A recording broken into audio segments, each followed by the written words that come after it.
छत्तीसगढ़ के कोरबा से भाव विभोर कर देने वाली ये खबर निकलकर सामने आई है। इस शहर में जिंदगी की पहली सांस लेते ही एक मासूम ने शायद ये नहीं सोचा होगा कि कुछ ही घंटों में उसकी दुनिया उजड़ जाएगी।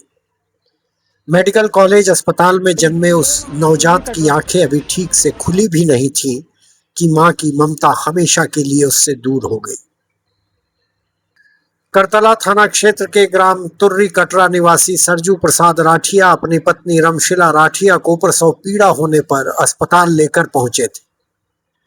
परिवार खुश था कि घर में नई किलकारियां गूंजने वाली हैं, खुशियां आएंगी।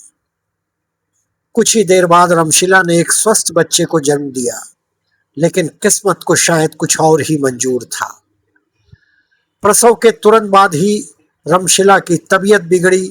उसे डॉक्टरों ने बचाने की तमाम कोशिशें की, लेकिन वो जिंदगी की जंग हार गई।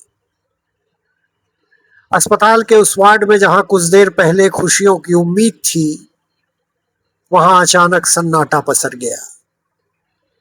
एक तरफ मां की निर्जीव देह थी, तो दूसरी तरफ गोद में सिमटा वो मासूम, जिसे शायद अभी यह भी नहीं पता था कि उसकी मां अब कभी उसे सीने से नहीं लगाएगी।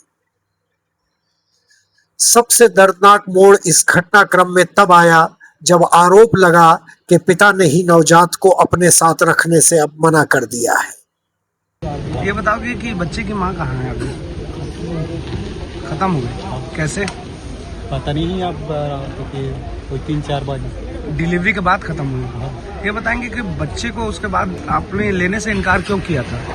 ना लेने वाला नहीं आती ना, तेता बन नहीं लेगा। कौन नहीं आ रहा था? हमारा बाबू ने। क्या बोल रहे थे?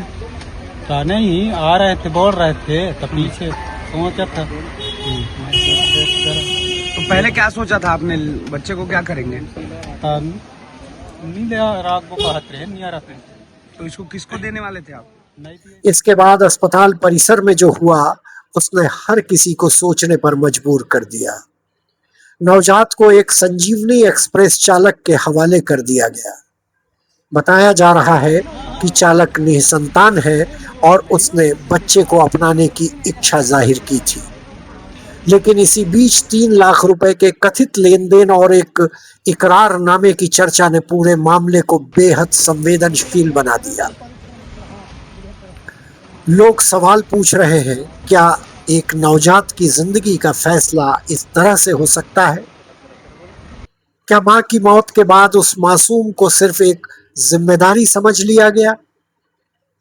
संजीवनी चालक का कहना है कि उसने इंसानियत के नाते बच्चे को अपनाने की इच्छा जताई थी, ताकि उसे बेहतर जिंदगी मिल सके।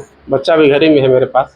आपने लिए जी। तो यहाँ से तो परिजन बोल रहे थे कि लेके जा रहे हैं, फिर क्या हुआ वहाँ गेट? उन लोग बोले, फिर फोन किए भैया कि वहाँ परेशान कर रहे हैं बहुत लोग। हम लोग के पास आए थे बच्चा लेने के लिए। कई लोग बोल रहे थे हम लोग को दे दो, हम लोग को दे दो करके, लेकिन बोले कि अपना जान पहचान के जो है रिश्तेदार छोटा भाई है, उन्हीं लोग को दिया जाए करके बोला गया। यहाँ हॉस्पिटल में डॉक्टर लोग भी बोले कि हम लोग को दे दो करके। लेकिन अब इस पूरे मामले ने समाज संवेदनाओं और इंसानियत पर कई बड़े सवाल खड़े कर दिए हैं।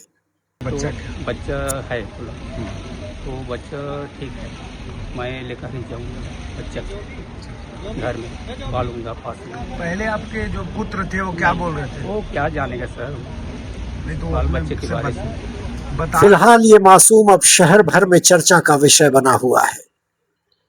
हर किसी की जुबान पर एक ही सवाल है, जिस बच्चे ने दुनिया में कदम रखते ही अपनी मां को खो दिया, क्या उसे अब सच में एक सुरक्षित और प्यार भरा भविष्य मिल पाएगा?